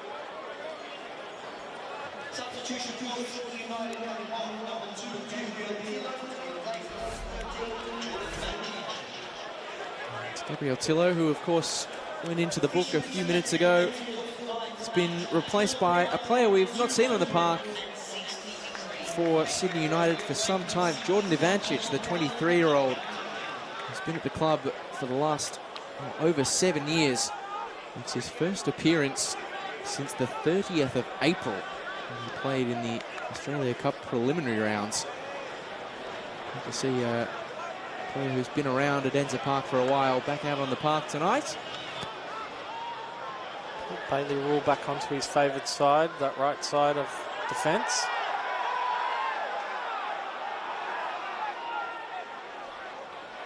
Both teams have played just about all their cards off the bench in this game. I fancy the 11s we see now are the 11s we'll get for the rest of it. Rusty with that pass straight out. Or will we? As I Just caught a glimpse of Franco Parisi seemingly giving some final instructions to young Max Court. Segreto towards the byline, cuts it back, but easy pickings for veteran Janjetovic. And Alex Denmead, who's not afraid to throw his body about, is going to get a bit of a talking to here from Daniel Cook. Not the last of that sort of contact before I have to potentially penalise you.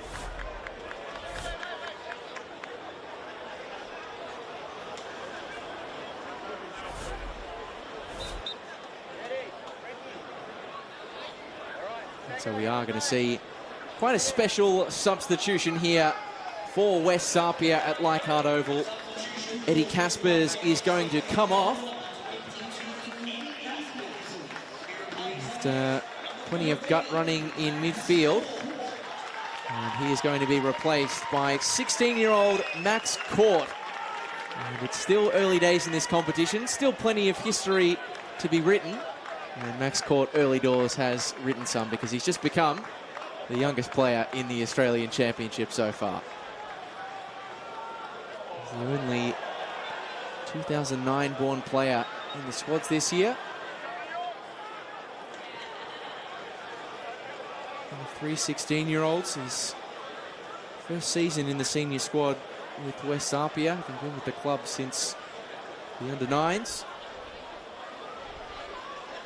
Been on international duty not long ago, representing the Australian under-17s. Scored his first senior NPL New South Wales goal earlier this year against Sydney FC's youth. And great that a game like this, as we see the challenge that upended Daniel Fong, affords Franco Parisi an opportunity to such a talented youngster. Really looking forward to see how he sees out this match. Hopefully he can earn himself some minutes for the rest of the tournament as well. Got his Australian Championship debut under his belt now. Made his NPL debut in the 2024 season as Costanzo was pulled back by Bailey Rule. Actually, not the first record he holds. He's the youngest player in West Apia history as well. And he made that first grade debut at 15. Certainly a player upon whom those at Lambert Park, and indeed at Leichhardt Oval this evening, have plenty of wraps on. And as things stand, it's going to be a very happy return to their former national competition home. Their run of 7 games without a win against Sydney United looks like it's going to come to an end unless Sydney United are planning to explode in the final 13 minutes.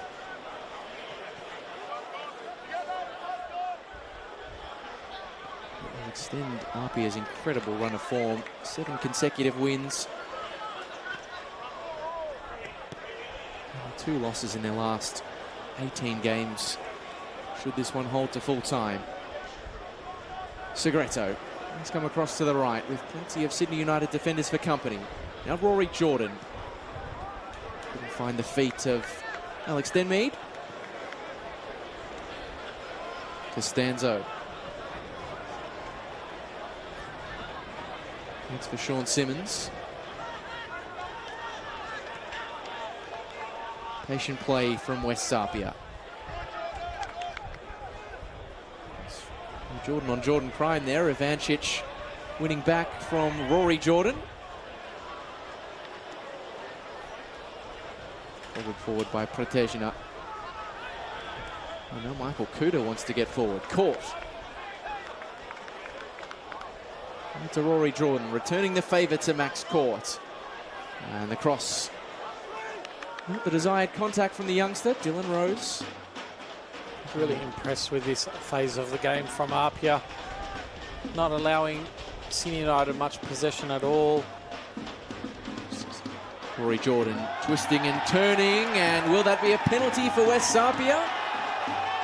Again, the Apia attackers are answering the question, or asking the question, and this time Daniel Cook has answered in their favour. Well, And APIA, set of APIA legends there, Josh Simmons and Timber Mwatamalo, very happy about a penalty awarded in favour of their side. Rory Jordan heading to the deck. And he has had to wave away a few, as Daniel Cook, but not this one. Cut penalty there. There's the reaction from the VIP ex-player APIA box.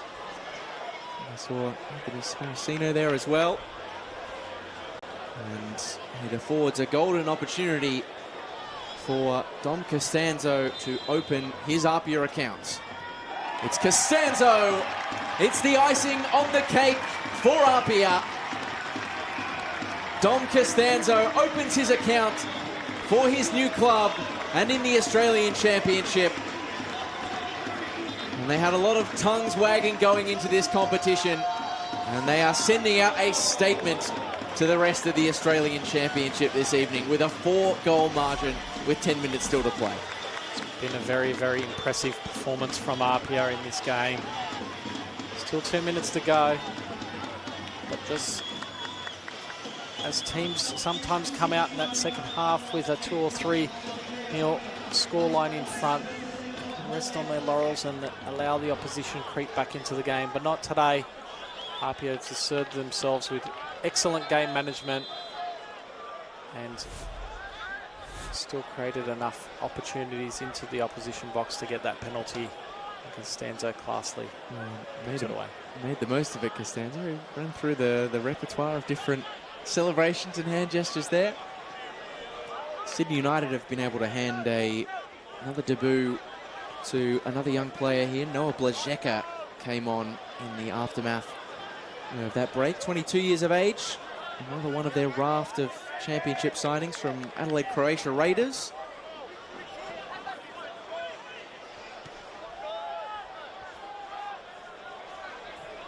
So you have to wonder what intent APIA have for another. Well, that evidence is good. The cross, not so. We're not usually a team who slows down, though, and puts the cue in the rack. Still hungry, APIA. Still reverse pressing and applying pressure on the ball. It's really been a professional performance so far. A performance that indicates they're going to run deep into this tournament.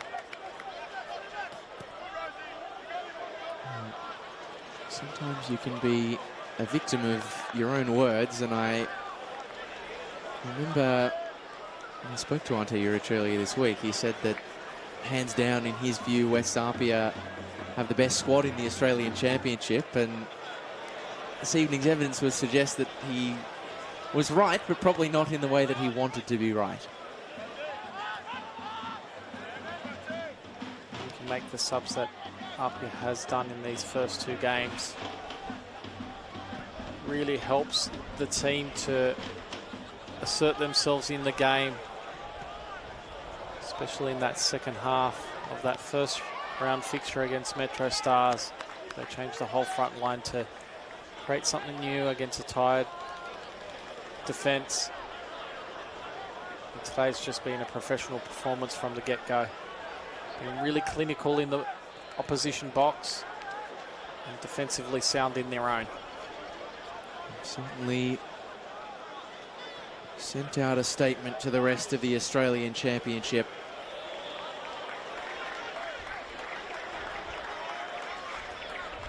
Sean Simmons picking it up.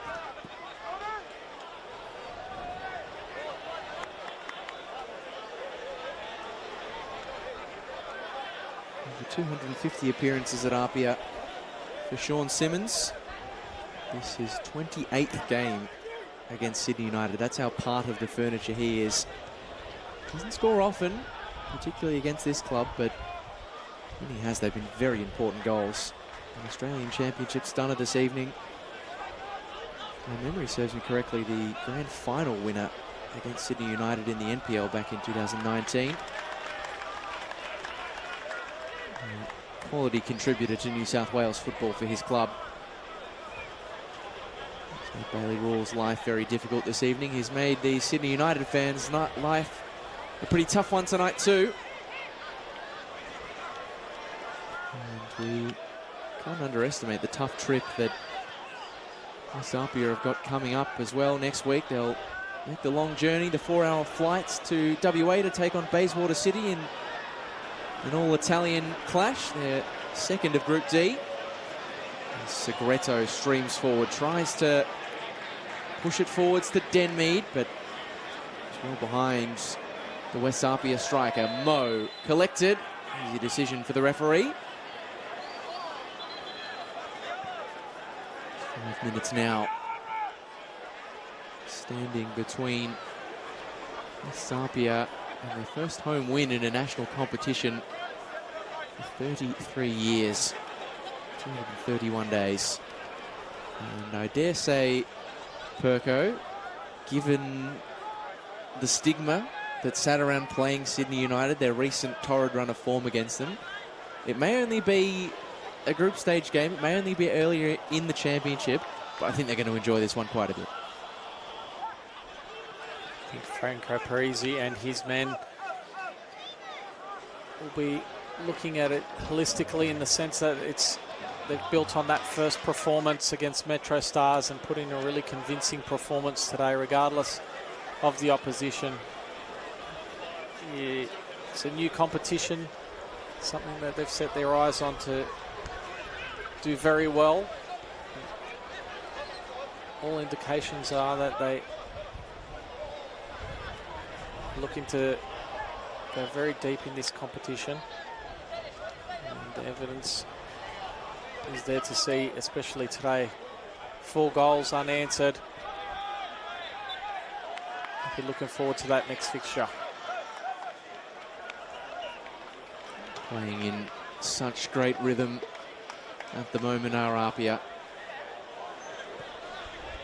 They will drink this one in. And they have tonight made full advantage of the size of the Leichhardt Oval pitch, the fact that it's full grass as well, as Costanzo lofts it over the top. Segretto tries to catch Janjetovic out. The wily old A-League's veteran wise to the danger. On the other hand, Sydney United, Ante Juric obviously using his whole bench today, giving some even more youngsters some vital minutes in their development. But he'll no doubt know the task that he has on his hands. They need to improve quite substantially if they want to progress out of the group. But as you mentioned earlier, it's only the second game. They've got 4 more to go. There's plenty of time to grow into this tournament, but they need to make some moves in the next fixture. And the other element, the other quirk of the Champions League format in Group D and across all 4 groups, top 2 go through to the quarterfinals, is that it's only going to be 3 weeks before we see this one again on Friday nights, where you would imagine that the Sydney United fans will bring a pretty, more threatening atmosphere than what we can see on screen at the moment from APIA at Adenza Park. Still looks fairly healthy, the crowd, given the weather conditions. Quite windy and rain tonight. It's impressive, those fans, for attendance. There's no doubt plenty watching tonight on SBS On Demand. Simmons, Segretto trying to open up a shooting angle, but Sydney United defenders in the right place at the right time. Another corner coming for West APIA. Has been a solid showing in the stands in inclement conditions in the inner west, but every APIA fan who has turned out has more than got their money's worth this evening. It's not just been a swashbuckling performance from West APIA, it's been a professional one. Simmons short to Costanzo. Rory Jordan breaking inside and still going. Rory Jordan just couldn't get the shot to sit. He'll be adding to his fine tally against Sydney United.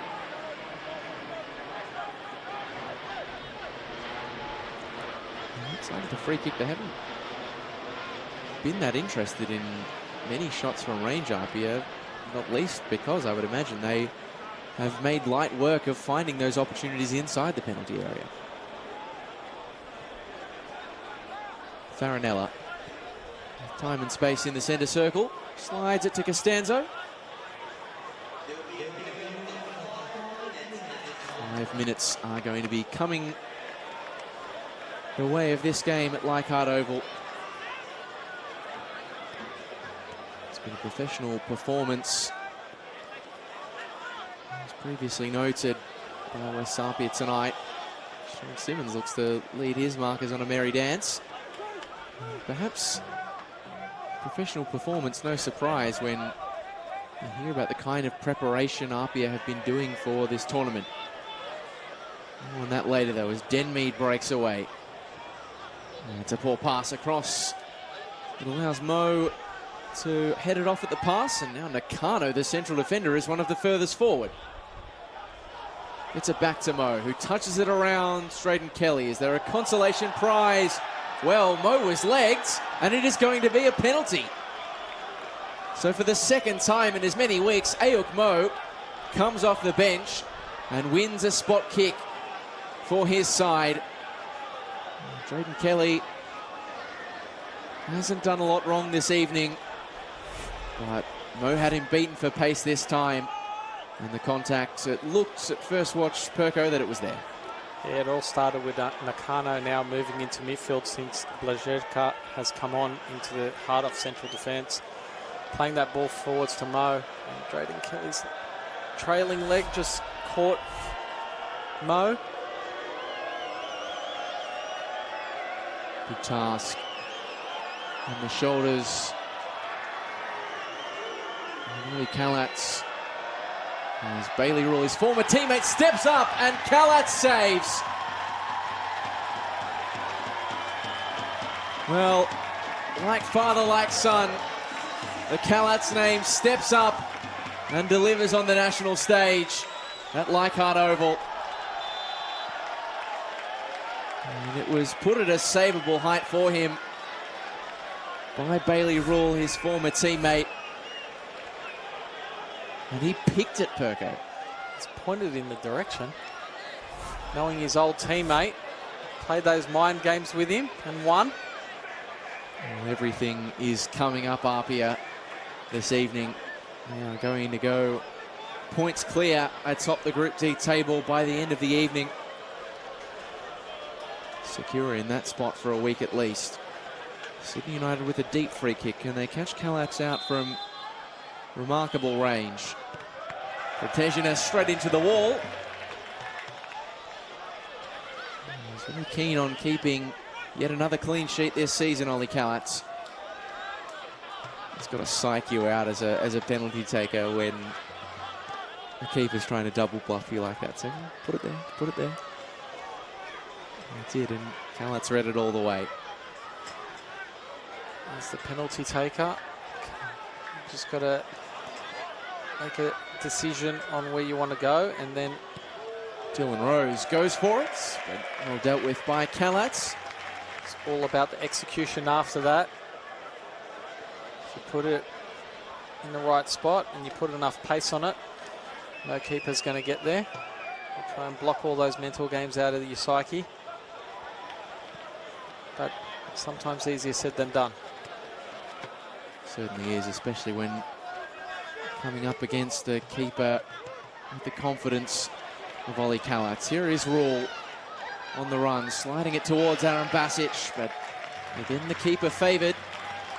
And he'll be in no rush, the 22-year-old. So he doesn't look like your average 22-year-old. He's a hulking figure, just like Dad.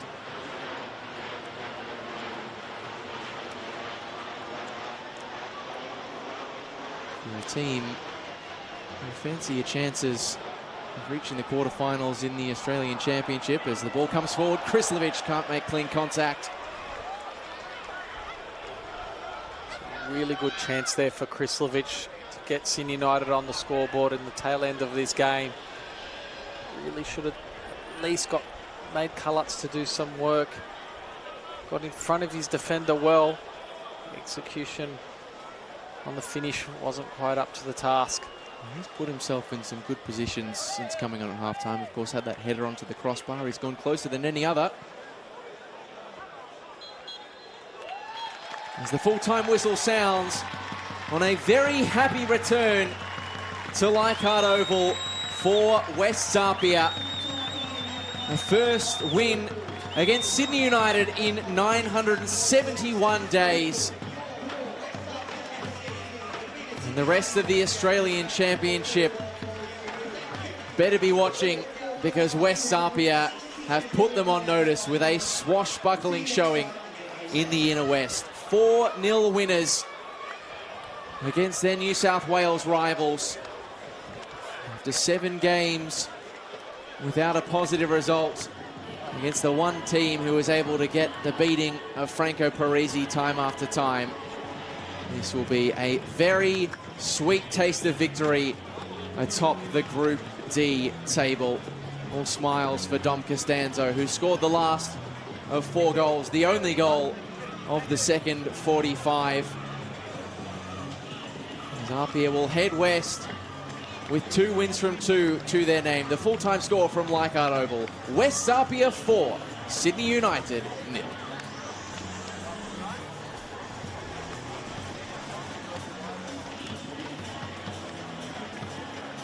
Well, it was a long time in waiting, this win against Sydney United for West Apia. But this one, David Perkovic, was worth the wait. Some great goals on display tonight from Apia. It all started off with his fantastic turn and shot from Ortiz. And Kudigan free on the back post of the set piece, putting it on a spot for Kelly. And then how about this? Sean Simmons, the Apia legend, picking one out of the absolute top drawer. You can't ask for more than that from a super veteran. As they say, class is permanent, and that free kick was definitely classy. They did have their chances to add to the tally in the second 45. Casper's not quite catching that one in the way that was intended. But Sydney United, they found a way to have flashes after making those subs at halftime. A nice little run into the box there, setting it up. Unfortunately, Marko Basic couldn't get in front of Kelly. And then Rory Jordan, another impact substitution for Apia, allowing Costanzo Dom to step up and open his Apia account. The cherry on the cake of a really massive win in many contexts for the boys from Leichhardt Way. And they're going to be singing this song in the change rooms tonight with some real zeal. Got a lot of confidence from this performance. This was the chance for Sydney United, but even that, Ollie Kalatz had the answer for. On a night where every single big moment, every single patch of play just about went Apia's way. And again, they were controlling. Sydney United, they did rally. They added 7 shots to their tally in the second half, but for the most part, from 1 to 90, it was proper control from West Apia. So you can not see on those stats, 18 shots, 13 on target. No surprise they've put 4 in the back of the net.